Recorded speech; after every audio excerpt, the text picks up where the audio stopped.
अस्सलाम वालेकुम नाज़रीन, एक नए वीलाग सां गॾु क़ासिम राज पर हाज़िर आहे। नाज़रीन,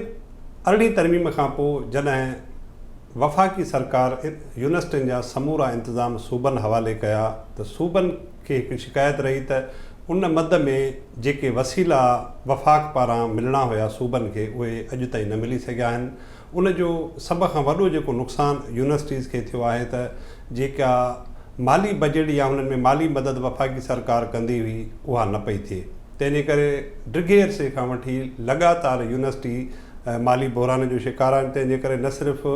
उते तदरीसी अमल पर ख़ासि तौर ते तहक़ीक़ वारो जेको अमल आहे उहो तमामु घणो मुतासिर थियो आहे। उन हवाले सां CCI में 3-4 भेरा या साॻी ॻाल्हि जॾहिं बि CCI जो इजलास थियो आहे, हिकु त इजलास थिए कोन थो, पर जॾहिं बि इजलास थिए थो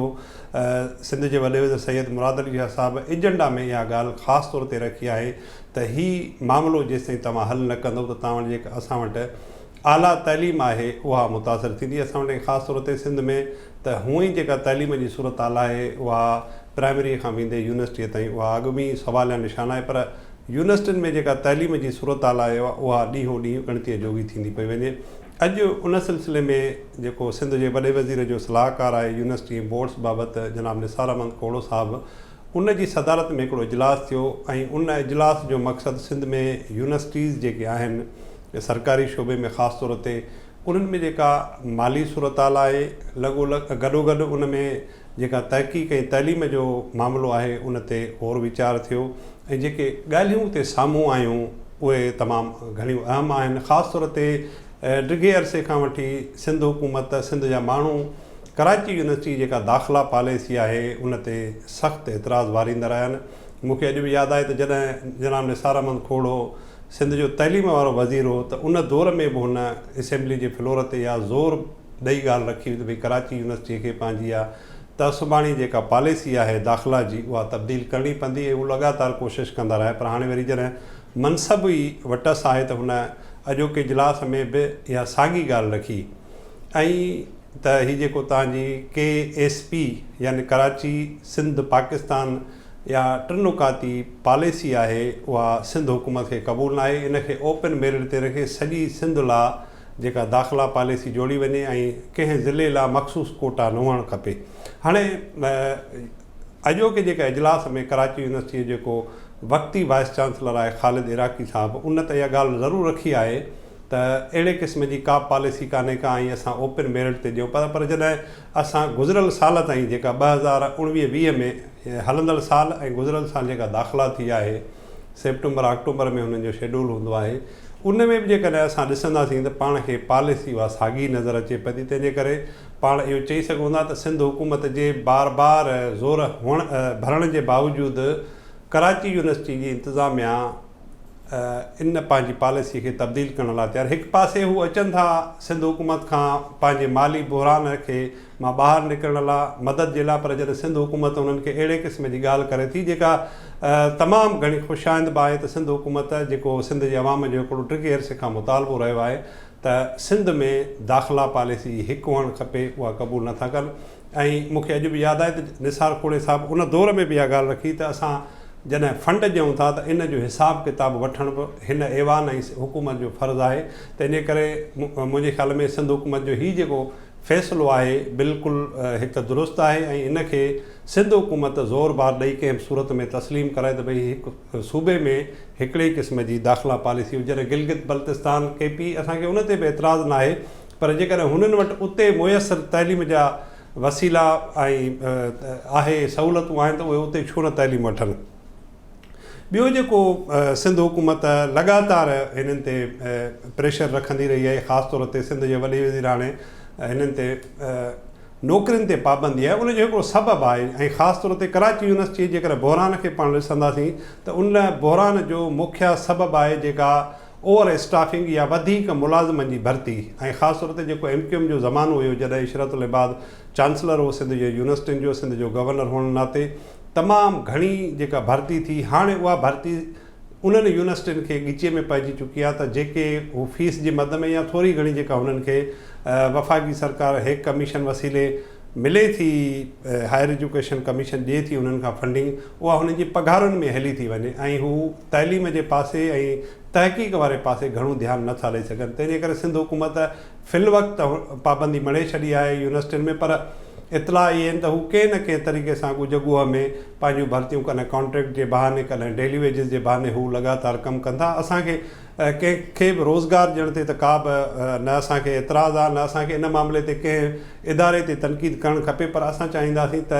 सिंध हुकूमत जो को खातो हुजे, को इदारो हुजे, या यूनिवर्सिटी नाले जेके आहे ख़ुदि मुख़्तियार इदारा आहिनि या नीम ख़ुदि मुख़्तियार इदारा आहिनि, उते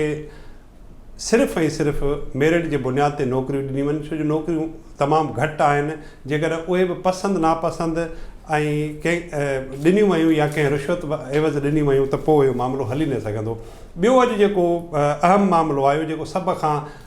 तमामु पाण अहम चई सघूं था अॼोके इजलास जो, उहो आहे स्टूडेंट यूनियन जे बहाली जे हवाले सां। सिंध हुकूमत इन हवाले सां क़ानून साज़ी करे चुकी आहे ऐं अॼोके इजलास में पिणु सिंध जे वॾे वज़ीर जे सलाहकार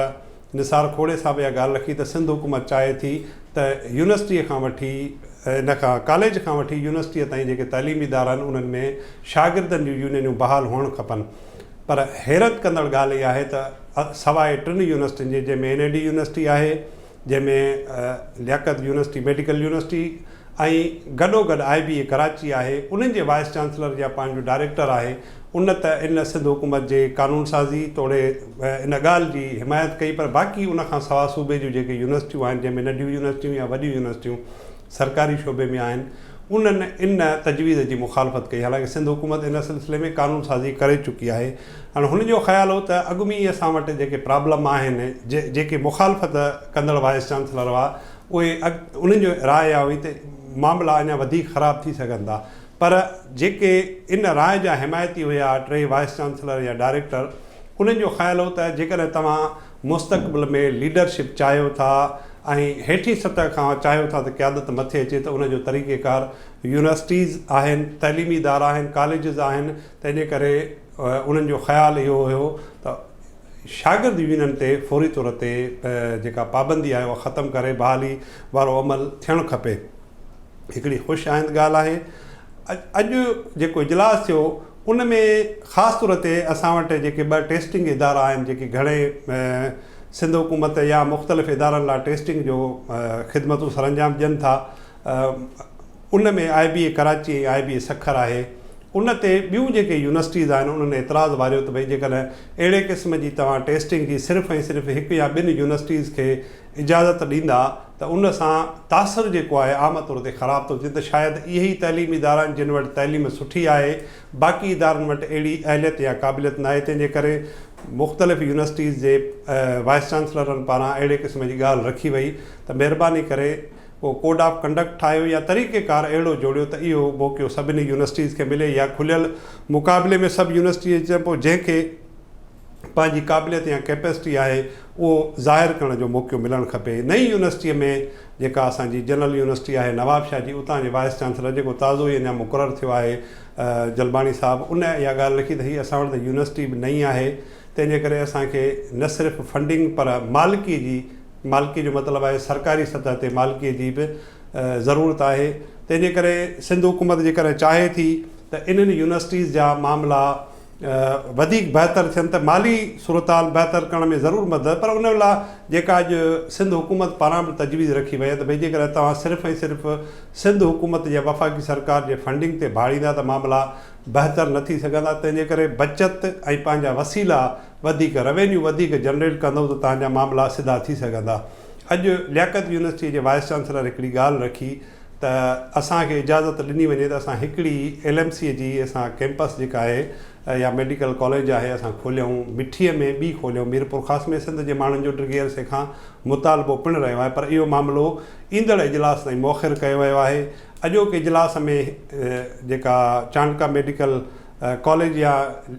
शहीद बेनज़ीर भुट्टो मेडिकल यूनिवर्सिटी लाड़काणो आहे, उनजी जेका वाइस चांसलर आहे अनिला अताउर रहमान, उहा ॻाल्हि लिखी त भई ड्रिगे अरसे खां वठी सिंध हुकूमत पारां फंडिंग न मिलण करे या वफ़ाक़ी हेक पारां न मिलण जे करे जेको माली बहरान आहे, उन जे करे जेके पोस्ट ग्रेजुएट स्टूडेंट्स हूंदा आहिनि या डॉक्टर्स हूंदा आहिनि, उन्हनि खे हू जेको मुक़ररु मुआविज़ो आहे उहो यूनिवर्सिटी अदा न पई करे सघे ऐं हाणे सूरत हाल हड़ताल पासे वञे पई। तंहिंजे करे ऐं इहो मामिलो बि वॾे वज़ीर सलाहकारनि खे ख़ातिरी कराई त असां सिहत जे खाते ॾांहुं मोकिलियूं था ऐं मुमकिन आहे त उहे सिहत जो खातो ई हिन मामले में थी करे। तंहिंजे करे अॼोके इजलास जे हवाले सां मूं हीअ ई ॻाल्हि रखी त भई जेकॾहिं सिंध हुकूमत कोशिशि करे ऐं अथॉरिटी आहे वॾे वज़ीर जी या सिंध हुकूमत जी त सूबे में जेका हीअ तहसुब वारी पॉलिसी हुई कराची यूनिवर्सिटी जी जेकॾहिं उनखे ख़तमु न कराए सघिया त जेका अथॉरिटी आहे उहा बिल्कुलु उनजे आॾो हिकिड़ो सुवालु ज़रूरु रहंदो। नाज़रीन, अॼोके इजलास में ख़ासि तौर ते IBA सखर यूनिवर्सिटीअ जे वाइस चांसलर जनाब निसार अहमद सिद्दीकी जेका ॻाल्हि रखी उहा तमामु इम्पॉर्टेंट आहे। असां डिघे अरसे खां उन पासे ॻाल्हि कंदा बि रहूं पिया, आवाज़ बि उथारियूं पिया। हुन इहा ॻाल्हि रखी त सिंध जे जेके मुख़्तलिफ़ यूनिवर्सिटीज़ आहिनि उन में हीअ जेको एफिलेटेड कॉलेजिस आहिनि उन्हनि जो जेको तइलीमी मयार आहे लाॻापियल कॉलेजनि जो उहो शाम जे कॉलेजनि खां बि वधीक ख़राबु आहे। तंहिंजे करे सिंध हुकूमत खे उन पासे ज़रूरु ध्यानु ॾियणु खपे। सिर्फ़ु ऐं सिर्फ़ु डिग्रियूं ॾियण सां मसइलो हल नथो थिए ऐं इहे डिग्रियूं जेके बिना क़ाबिलियत जे नौजवाननि खे मिलनि थियूं उहे न सिर्फ़ु हुकूमत पर ख़ानगी शोबे में बि नौकरियूं करण जे लाइक़ु नथा रहनि। तंहिंजे करे उन सां ख़राबी इहा थी पैदा थिए त बेरोज़गारनि जो हिकिड़ो तमामु वॾो अंग हर साल पैदा थिए थो ऐं जेको समाजी तौर ते तमामु घणा मसइला पैदा करे थो। ॿी जेका नाज़रीन जो ख़बर पई आहे ख़ासि तौर ते जेको सिंध मदरसा यूनिवर्सिटीअ जे अॻूणे वाइस चांसलर जेको काल्ह ताईं वाइस चांसलर हो जनाब मोहम्मद अली शेख साहब, उन पंहिंजे ई रजिस्ट्रार खां पाण खे 22 ग्रेड ॾियाराए जेको प्रोफेसर तौरु पाण खे नामज़द कराए विझो आहे, मुक़ररु कराए छॾियो आहे। उन जो सिंध हुकूमत सख़्तीअ सां नोटिस वरितो आहे, सिंध जे वॾे वज़ीर नोटिस वरितो आहे ऐं सिंध जे वॾे वज़ीर जेको लाॻापियल खातो आहे यूनिवर्सिटीज़ ऐं बोर्ड्स वारो उनखे चयो आहे त उन मामले जी न सिर्फ़ु खेसि रिपोर्ट पेश कई वञे पर जेकॾहिं वॾे वज़ीर जा जेके अख़्तियार आहिनि जेके हू यूनिवर्सिटी बोर्ड जे सेक्रेटरी वसीले जिन ते अमल कराईंदो आहे, जेकॾहिं उहे अख़्तियार बि हिकिड़े वाइस चांसलर वेंदे वेंदे पंहिंजे रजिस्ट्रार वसीले इस्तेमालु कंदो त सिंध में बाक़ी जेका चीफ मिनिस्टर जी अथॉरिटी आहे उहा कीअं रहंदी। इहो हिकु ॾुखो ईंदड़ ॻाल्हि आहे त भई जेकॾहिं को बि वाइस चांसलर आहे जॾहिं हुनजो मुदो मुक़ररु